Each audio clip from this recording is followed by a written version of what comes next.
अस्सलाम वालेकुम दोस्तों, डेली अपडेट्स में खुशामदीद। दोस्तों, चीन में हशरात खाने की रवायत बहुत कदीम है, लेकिन हाल ही में सांप और सालिम बिच्छू के सूप तेजी से मकबूल हो रहे हैं।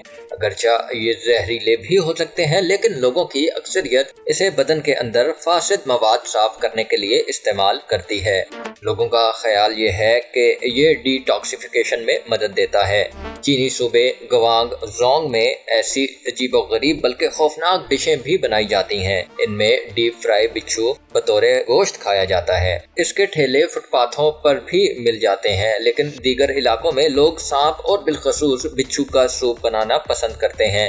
माहिरीन बार बार खबरदार कर चुके हैं कि बिच्छू में जहर की कुछ न कुछ मिकदार मौजूद रहती है। ये जहर नुकसानदेह साबित हो सकता है, लेकिन लोग इसे उल्टा मानते हैं कि जहर ही जहर को मारता है। उनके मुताबिक ये जिस्मानी जहर रुबाई का एक बेहतरीन नुस्खा भी है, लेकिन बिच्छू का सूप बनाना खुद किसी बड़ी मुश्किल से कम नहीं। बिच्छू के सूप के लिए इसे 3 घंटे तक पकाना होता है। अक्सर इसे मेन्यू में शामिल नहीं किया जाता और फरमाइश पर ही पकाया जाता है। इसमें खंजीर और सांप के गोश्त के टुकड़े मिलाकर अदरक, लहसुन, बाज सब्जियां और तेज मसाले डाले जाते हैं।